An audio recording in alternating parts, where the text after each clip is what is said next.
Déclaration citoyenne pour la préservation du vivre ensemble et de la cohésion nationale au Gabon.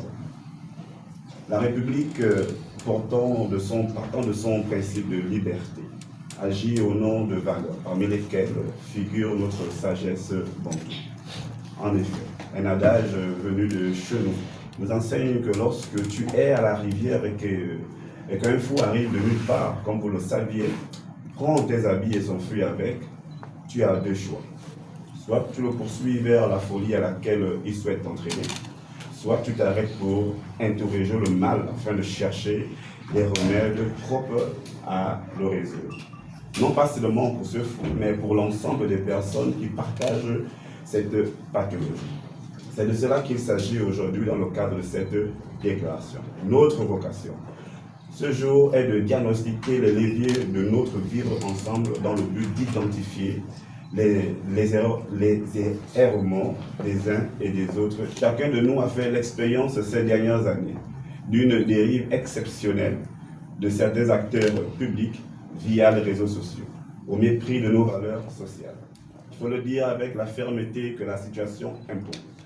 Une partie de nos réseaux sociaux a été littéralement prise en otage par une poignée d'individus qui se drapent dans le costume de l'activisme pour mieux s'adonner en réalité au chantage et à l'invective.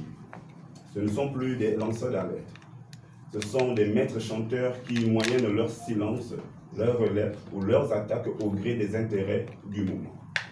Ce ne sont plus des voix critiques, ce sont des spécialistes de l'insulte qui ont fait du dénigrement systémique du fond du commerce et de la provocation une identité. Mesdames et messieurs, face à cette dérive du débat public dans notre pays et face aux actes de récidive de certains acteurs en mal d'imagination, rappelons-nous ce que nous dit Albert Camus, je cite, « La bêtise insiste toujours ». Cette bêtise, c'est l'injure facile. Cette bêtise, c'est de penser qu'au nom de la liberté, on peut se permettre de tout dire sans avoir la moindre pudeur, la moindre morale, la moindre limite et la moindre réserve pour des adultes que nous sommes, mais surtout pour cette jeunesse, ces enfants de la République qui ont besoin de repères pour porter demain. Plus haut encore, j'ai envie de dire, les valeurs de notre République digne d'envie. C'est justement avec ce ton grave que nous condamnons cette bêtise et que nous exigeons qu'elle cesse. Pour qu'elle cesse, nous devons systématiquement jeter l'opprobre sur les professionnels de l'injure. À vous, braves hommes et femmes des médias, ainsi qu'à tous les acteurs de l'espace numérique, il n'est pas bon de faire l'apologie de cette ignominie. C'est pourquoi nous vous exhortons à ne pas vous faire l'écho de cette bêtise et cette bassesse humaine. C'est aussi l'occasion pour nous d'interpeller respectueusement notre appareil judiciaire à tirer toutes les conséquences de cette dérive. De la plus belle des manières, j'ai envie de dire. Montesquieu nous rappelle fort opportunément, je cite, « Être libre, c'est faire tout ce que les lois permettent. » Alors, nos lois permettent-elles l'injustice?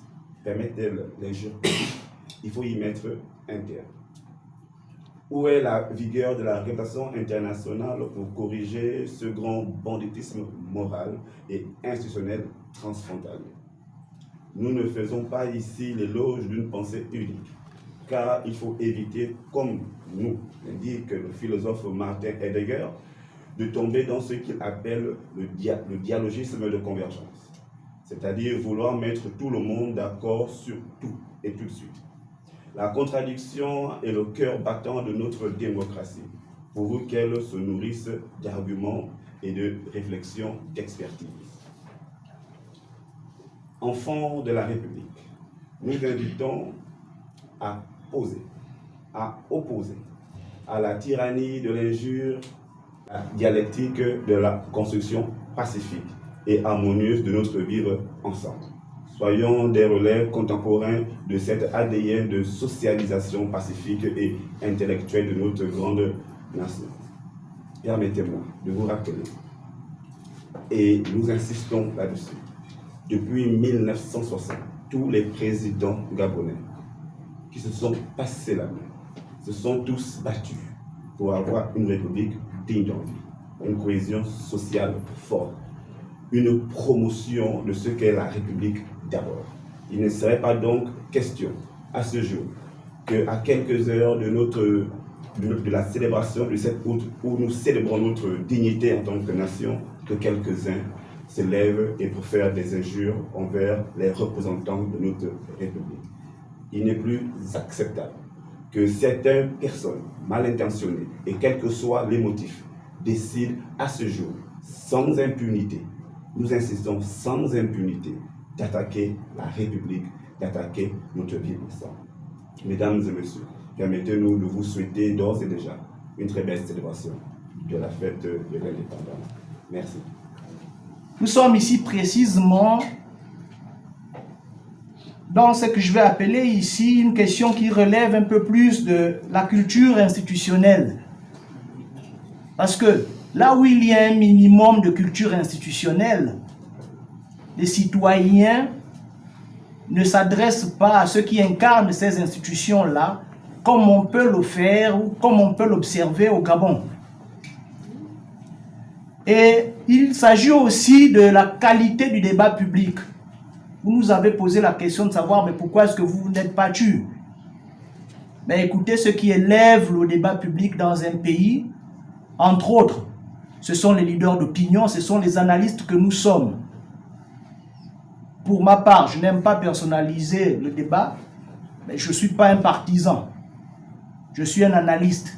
Et je commente difficilement des actualités. Je propose une analyse. Si aujourd'hui, nous intervenons ou que j'interviens, c'est parce que je me dis que c'est une très belle opportunité pour que ceux-là qui ont la charge d'orienter le débat, d'essayer de lever le niveau du débat public dans un pays puissent également s'exprimer. C'est ce que nous faisons. Dans un état de droit, dans une république, les leaders d'opinion, les acteurs politiques, la population même a le droit de critiquer. C'est légitime. La population a le droit de critiquer la malgouvernance. Lorsqu'il y a des failles dans le système de gouvernance, il faut critiquer ces failles et proposer des solutions d'amélioration. Mais j'ai pour habitude de dire que l'institution est une personne morale et non une personne physique. Aujourd'hui, le président de la République, c'est Brice Dr Oligui Nguema. Dans 100 ans, ce ne sera pas lui, ce ne sera plus lui. Mais il y aura toujours un président de la République. Et c'est cette institution-là, par sa gouvernance, qu'on peut apporter des critiques positives ou négatives. Lorsqu'elles sont positives, elles doivent être riches, elles doivent être orientées et structurées. Ce n'est pas une critique positive qui va dire « Oh, vraiment, le président vivait longtemps » ou bien qui va faire des actes à la cour. C'est une critique qui va apporter une orientation d'amélioration. Comment faire pour éradiquer la question du chômage, encore la diminuer? Comment faire pour favoriser la construction de nos zones rurales, pour diminuer l'exode rural? Ça, ce sont des questions intelligentes. Et lorsqu'il faut faire une dénonciation, ce que j'appelle la critique négative, il faut dénoncer, même mettre sur la table le fait négatif ou le fait qui entrave le développement et apporter des outils d'analyse ou des propositions d'amélioration. Les individus sont à l'image également des gouvernants et des responsables de notre pays. Nous entendons beaucoup de choses, des méchancetés, des comportements de malpolitesse.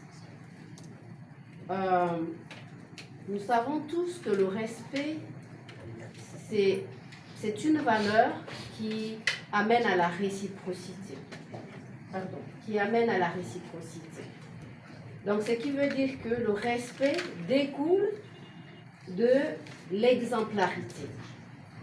Simplement parce que le respect, en fait, c'est comme un fil conducteur.